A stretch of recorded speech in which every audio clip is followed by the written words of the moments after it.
नमस्कार दोस्तों, आप सभी का आपके अपने चैनल ध्येय ज्ञान धारा में स्वागत है। आज हम लोग यूपीएससी पेट 2023 एग्ज़ाम के लिए जो घटना चक्र की टो सीरीज़ है, इसमें जैसा कि आप सभी को पता होगा 10 प्रैक्टिस सेट जो है टो सीरीज़ में दिए होते हैं। तो आज हम लोग इसी का प्रैक्टिस सेट नंबर 1 या सेट नंबर 1 यहाँ पर करने वाले हैं। और इस टेस्ट सीरीज की जो सामान्य अध्ययन के जो प्रश्न दिए गए हैं वह सभी हम लोग यहाँ पर एक साथ देखने वाले हैं। जैसा कि आप सभी को पता है, आपके सिलेबस में दिया गए हैं कि जीएस के जितने भी पोर्शन हैं उन सभी से मिलाकर टोटल जो क्वेश्चन पूछे जाने हैं वह हैं 50 क्वेश्चन पूछे जाएंगे। तो सामान्य अध्ययन के 50 प्रश्न टो सीरीज के यहाँ पर सेट ए के आपके सामने प्रस्तुत करने जा रहा हूँ। तो आप सभी लोग बहुत ही ध्यान से इन प्रश्नों को देखिएगा। तो बिना टाइम गंवाए स्टार्ट करते हैं आज का सेशन। पहला प्रश्न है कि भारत अपनी अंतर्राष्ट्रीय सीमा सबसे कम किस देश से साझा करता है। 4 ऑप्शन दिए गए हैं। इस प्रश्न का जो सही उत्तर होगा वह होगा ऑप्शन डी, अफ़गानिस्तान। भारत जो है अफ़गानिस्तान से सबसे कम जो है सीमा साझा करता है। ठीक है, सबसे ज़्यादा यदि सीमा साझा करता है तो वह कौन सा देश है, वह है बांग्लादेश। आप सभी को ध्यान रखना है। और यदि पूछा जाए अफ़गानिस्तान के साथ कितने किलोमीटर लंबी सीमा साझा करता है इंडिया, तो ध्यान रखिएगा वह है 106 किलोमीटर। ठीक है। दूसरा प्रश्न है कि भारत में कितने राज्य हैं। तो भारत में टोटल जो राज्य हैं वह हैं 28। तो ऑप्शन डी इसका सही उत्तर हो जाएगा। 28 राज्य हैं भारत में। यदि राज्य और केंद्र शासित प्रदेश दोनों मिला के पूछा जाए तो आप सभी को पता है 28 तो राज्य हैं और केंद्र शासित प्रदेश कितने हैं, वह है 8। तो टोटल यदि दोनों मिला के पूछा जाए तो इनकी संख्या हो जाती है 36। ठीक है। तो यह ध्यान रखिएगा, प्रश्न में यदि केंद्र शासित प्रदेश भी मिला के पूछ रहा है तो आपको वो संख्या देनी है 36, और यदि केवल राज्य की बात कर रहा है तो वह है 28। अगला प्रश्न है कि निम्नलिखित में से कौन सी जोड़ी किसी राज्य और उससे संबंधित कला शैली को दर्शाती है। तो इसमें जो सही कला शैली है जिस राज्य से, वह सही कॉलम जो दिया गया है वह आपको सही उत्तर देना है। तो इसमें जो सही उत्तर हो जाएगा वह हो जाएगा ऑप्शन बी, उत्तर प्रदेश कथक। देखिए, उत्तर प्रदेश की जो कला शैली आप सभी को पता होगा कि वह है कथक। ठीक है। बाकी यदि मोहिनीअट्टम बात करें तो मोहिनीअट्टम पंजाब से ये मेल नहीं खाता है। मोहिनीअट्टम कहाँ की कला शैली है, वह है केरल की, आप सभी को पता होगा। ऑप्शन सी में जो ओडिसी दी गई है वह तमिलनाडु की कला शैली नहीं है, यह कहाँ की है, उड़ीसा की। और जो फोर्थ ऑप्शन मतलब कि डी ऑप्शन में दिया गया है कथकली, कथकली असम की कला शैली नहीं है। लेकिन कथकली कहाँ की कला शैली है, तो यह है केरल की, आप सभी को ध्यान रखना है। तो इस प्रश्न का सही उत्तर होगा ऑप्शन बी। चौथे नंबर प्रश्न में दिया गया है कि भारत में सर्वोच्च वीरता पुरस्कार कौन सा है, मतलब कि वीरता के क्षेत्र में दिया जाने वाला सर्वोच्च पुरस्कार कौन सा है, इस प्रश्न में पूछा गया है। तो वह है परमवीर चक्र। तो ऑप्शन डी इस प्रश्न का बिल्कुल सही उत्तर हो जाएगा, परमवीर चक्र। फिफ्थ क्वेश्चन है कि अंतर्राष्ट्रीय पर्वतीय दिवस किस तारीख को मनाया जाता है। तो इस प्रश्न का जो सही उत्तर होगा वह होगा ऑप्शन ए, 11 दिसंबर को अंतर्राष्ट्रीय पर्वतीय दिवस मनाया जाता है। इसे पर्वतीय दिवस या पर्वत दिवस भी बोल सकते हैं आप सभी लोग। देखिए, संयुक्त राष्ट्र महासभा के द्वारा सन 2002 से, आपको ध्यान रखना है, यह जो दिवस मनाया जा रहा है वह सन 2002 से मनाया जा रहा है। ठीक है। संयुक्त राष्ट्र महासभा के द्वारा यह जो है अंतर्राष्ट्रीय पर्वतीय दिवस घोषित किया गया था। अगला प्रश्न है कि निम्नलिखित में से किस वर्ष में दक्षिण एशियाई क्षेत्रीय सहयोग संगठन मतलब कि सार्क की स्थापना की गई थी। तो आप सभी को पता होगा कि सार्क की स्थापना सन 1985 में की गई थी। तो इसलिए इसका जो सही उत्तर होगा वह होगा ऑप्शन ए, 1985 में सार्क की स्थापना की गई थी। ठीक है दोस्तों, सार्क में आप सभी को पता होगा टोटल कितने देश हैं। तो वर्तमान समय में टोटल देशों की संख्या है 8। वह कौन कौन सा देश है आपको नाम ध्यान रखना है, मैं बोल रहा हूँ, आप लोग सही से सुनिएगा। बांग्लादेश हो गया, भूटान, भारत, मालदीव, नेपाल, पाकिस्तान और श्रीलंका और अफ़गानिस्तान। ठीक है। यदि बात करें कि जो सार्क है इसका सचिवालय कहाँ है, तो आपको ध्यान रखना है इसका सचिवालय काठमांडू जो कि नेपाल में स्थित है। ठीक है। बढ़ते हैं अगले प्रश्न की तरफ। 7वें नंबर प्रश्न है कि निम्नलिखित में से कौन सा पहाड़ी इलाका या हिल स्टेशन उत्तराखंड में स्थित नहीं है। ठीक है। तो नैनीताल या उत्तराखंड में स्थित है, मसूरी भी उत्तराखंड में स्थित है, और यदि ऑप्शन सी की बात करें चक्राता, तो यह भी उत्तराखंड में स्थित है। लेकिन ऑप्शन डी में जो दिया गया है दरिंगबाड़ी, यह उत्तराखंड में ना होकर यह उड़ीसा का एक हिल स्टेशन है। तो इसमें जो सही उत्तर होगा वह होगा ऑप्शन डी, दरिंगबाड़ी उत्तराखंड में स्थित हिल स्टेशन नहीं है। नेक्स्ट क्वेश्चन है कि गोल किस प्रसिद्ध भारतीय खिलाड़ी की आत्मकथा है? कौन सा इंडियन प्लेयर है या भारतीय खिलाड़ी है जिसकी आत्मकथा का नाम गोल है? तो मेजर ध्यानचंद की आत्मकथा का नाम गोल था, इसलिए ऑप्शन बी इसका सही उत्तर हो जाएगा।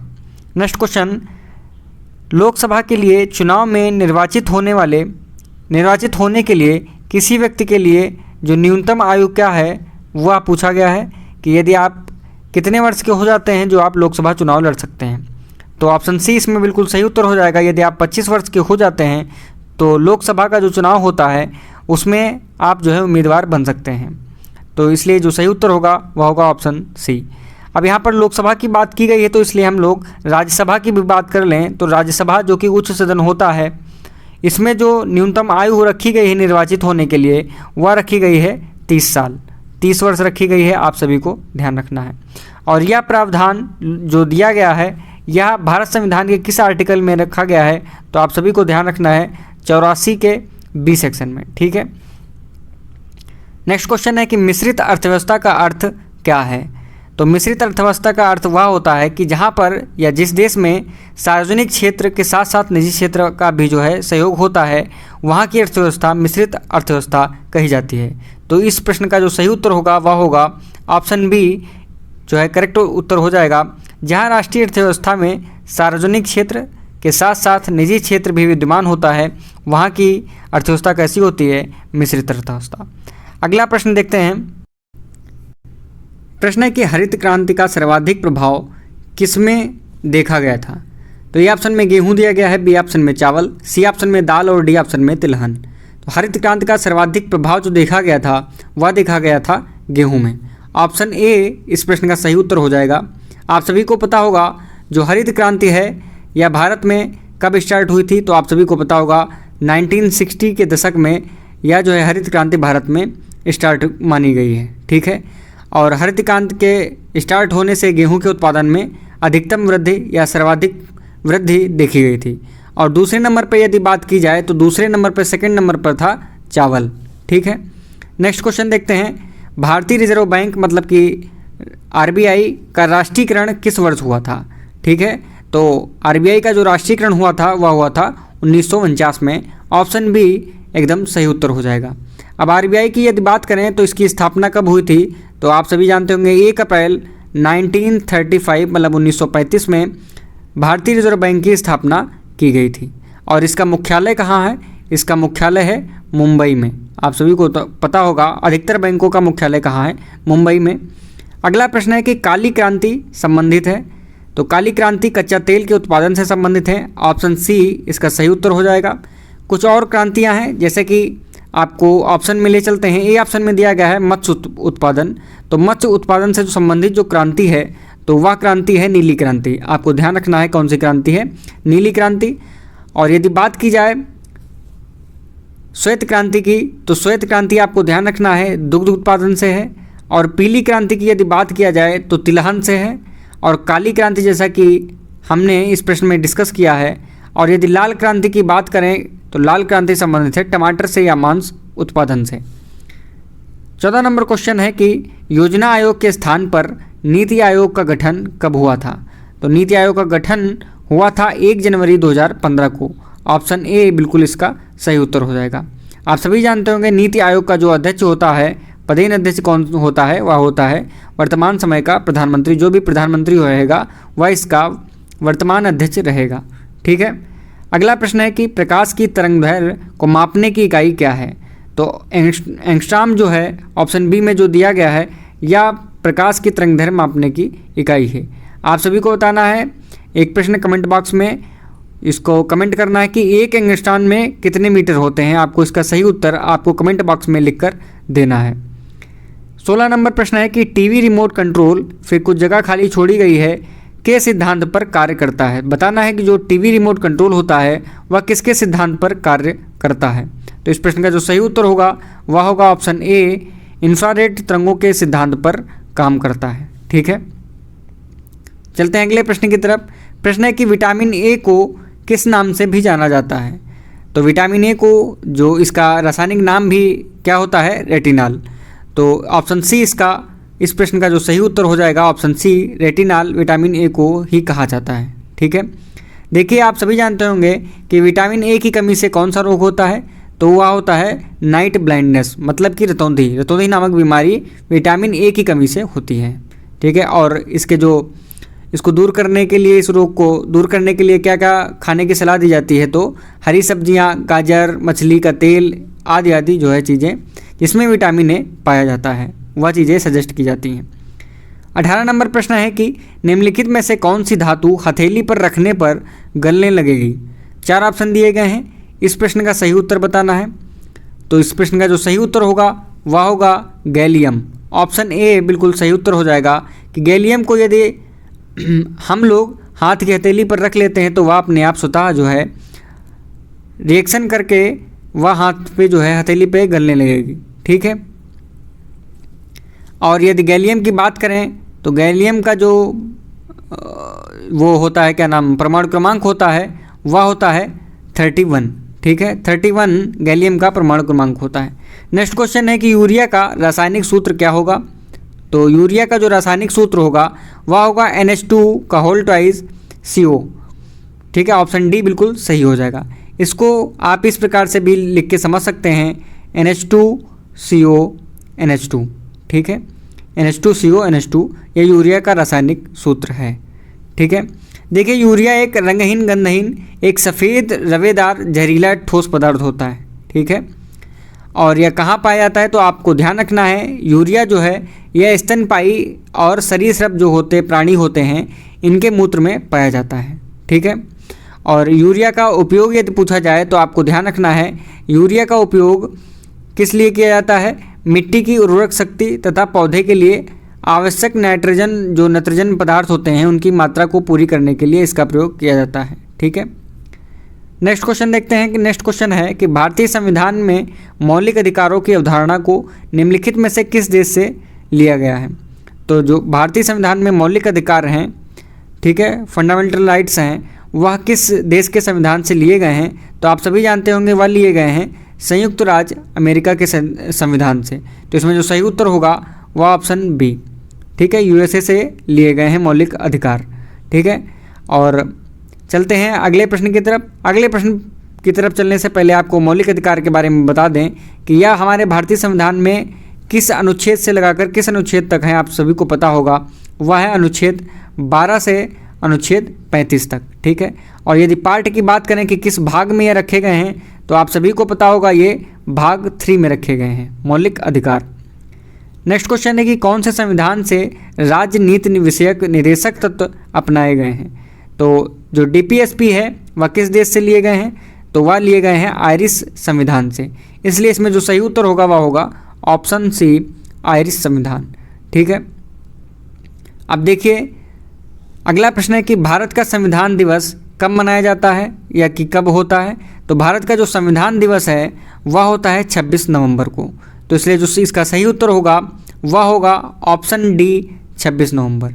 ठीक है, क्योंकि भारतीय संविधान दिवस इसलिए 26 नवंबर को मनाया जाता है क्योंकि इसी दिन, मतलब कि 26 नवंबर 1949 को, 1949 को ही हमारा संविधान, भारतीय संविधान बनकर तैयार हुआ था। ठीक है, आपको ध्यान रखना है बनकर तैयार हुआ था, लेकिन जो लागू हुआ था वह लागू हुआ था कब, 26 जनवरी 1950 को।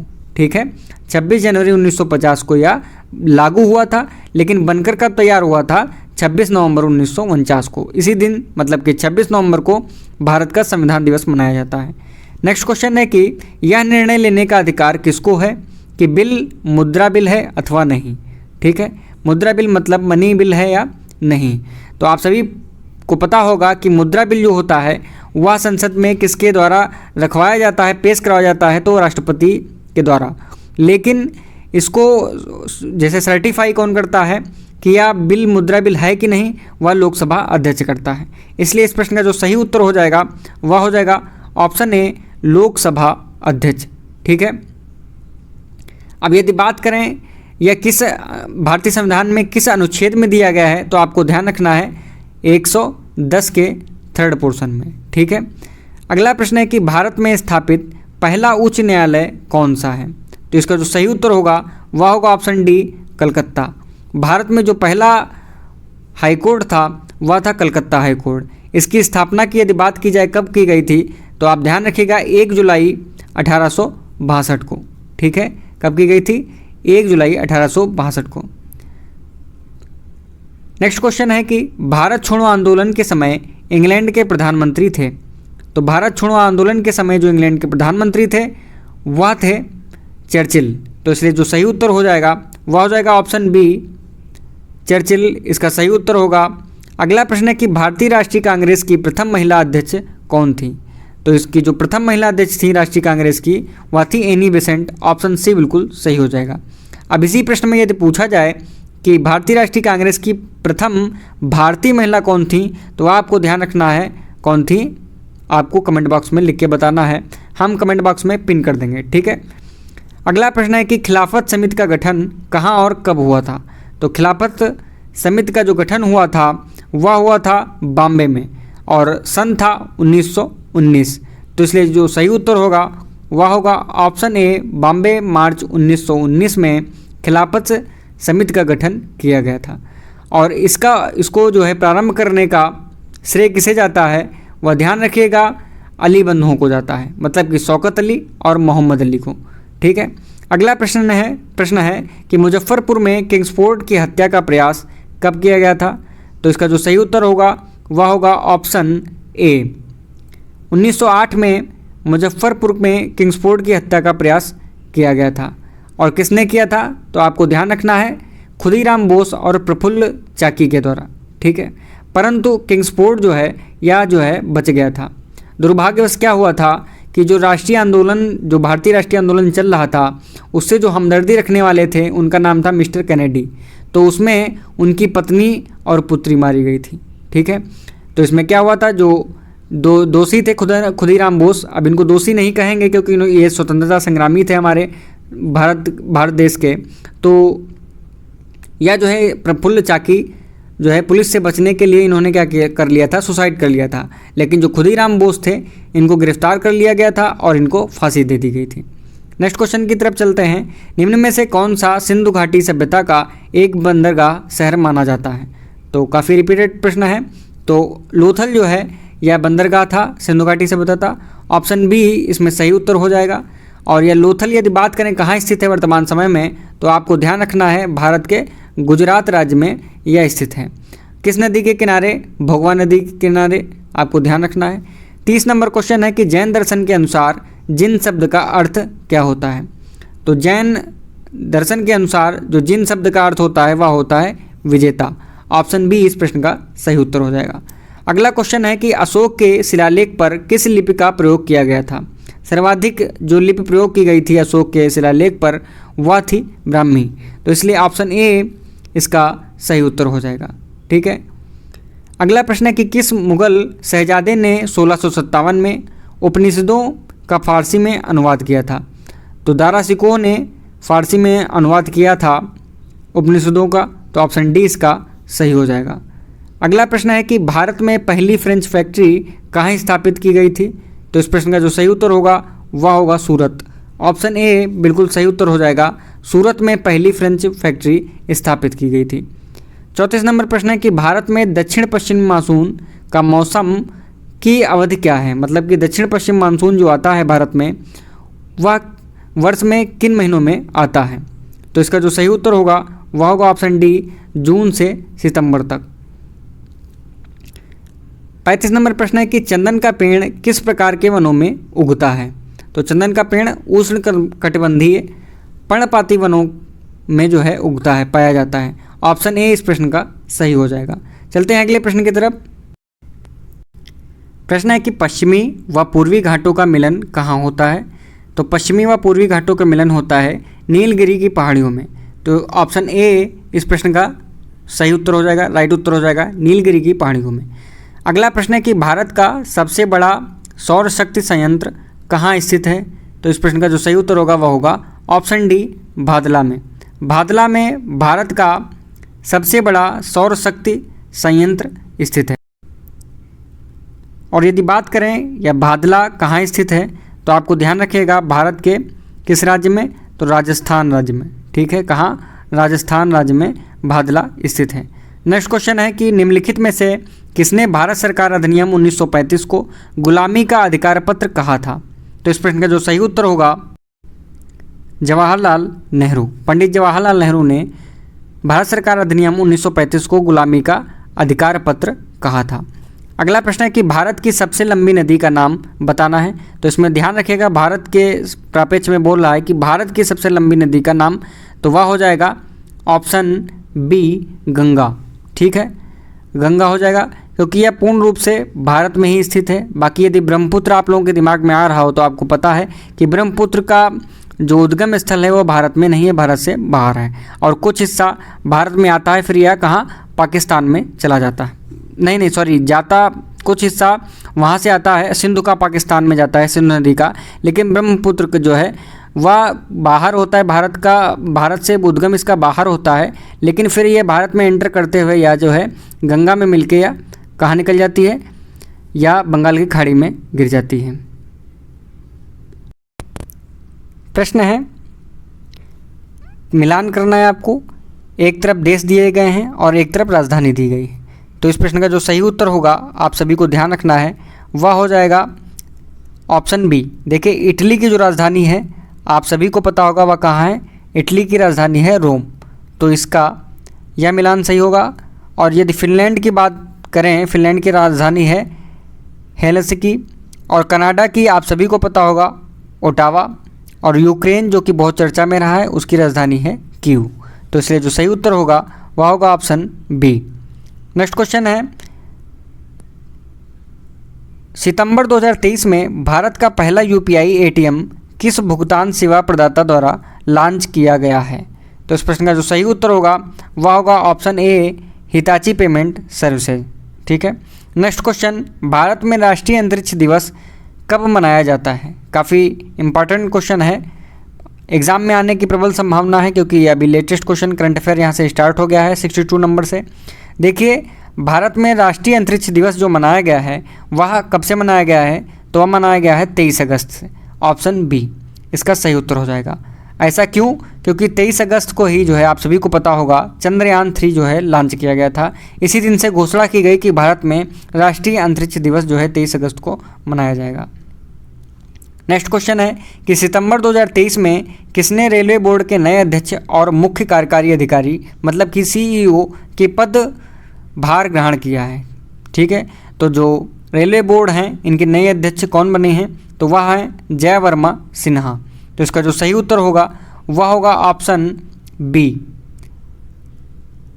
Sorry option D, Jai Varma Sinha. ठीक है, ये पहली महिला हैं जो कि इस पद को ग्रहण करने वाली महिला बनी है। 65 नंबर क्वेश्चन है कि अगस्त 2023 में 65वां रेमन मैग्सेस पुरस्कार 2023 प्रदान किए जाने की घोषणा की गई। किस भारतीय को यह अवार्ड अन्य 3 व्यक्तियों के साथ प्रदान किया जाएगा? तो इसमें भारतीय जो हैं उनका नाम बताना है। तो इस प्रश्न का जो सही उत्तर होगा वह होगा doctor Ravi Kannan, option C. अगला प्रश्न है कि फुटबॉल प्रतियोगिता डूरंड कप 2023 का खिताब किसने जीता? तो अभी लेटेस्ट क्वेश्चन है, देखिए सितंबर का ही ये डूरंड कप हुआ था, वही लेटेस्ट पूछ लिया गया है। इसी प्रकार के आपको पेट के एग्जाम में भी प्रश्न देखने को मिलेंगे। तो इसमें जो सही उत्तर होगा वह होगा ऑप्शन ए, मोहन बगान। मोहन बगान जो है यह फुटबॉल प्रतियोगिता जो डूरंड कप है वह 2023 का खिताब जीत गया है। और आपको यह भी ध्यान रखना है जो है यह 17 बार जीतने वाला एक क्लब है जो मोहन बगान, यह डूरंड कप 17वीं बार जीता है। ठीक है। अगला प्रश्न है कि भारत में पहला 3D प्रिंटेड पोस्ट ऑफिस कहाँ स्थापित किया गया है? तो इसका जो सही उत्तर होगा वह होगा बेंगलुरु। ऑप्शन बी बिल्कुल सही उत्तर होगा कि बेंगलुरु में 3D printed post office open किया गया है। ठीक है। 68 नंबर प्रश्न है कि किस राज्य में विश्व का पहला 3D प्रिंटेड हिंदू मंदिर बनाया जा रहा है? तो इस प्रश्न का जो सही उत्तर होगा वह होगा option number C, Telangana. Telangana में विश्व का, भारत का ही नहीं बल्कि विश्व का पहला 3D प्रिंटेड हिंदू मंदिर बनाया जा रहा है। 69 क्वेश्चन नंबर है, प्रधानमंत्री विश्वकर्मा योजना के तहत प्रथम चरण में कितने पारंपरिक व्यवसायों को शामिल किया जाएगा? जो अभी आपने देखा होगा जो 2023-24 का जो बजट आया है उसमें विश्वकर्मा योजना के बारे में जिक्र किया गया है, नई योजना आई है। तो इसमें बताना है कि इसके प्रथम चरण में कितने पारंपरिक व्यवसायों को शामिल किया गया है।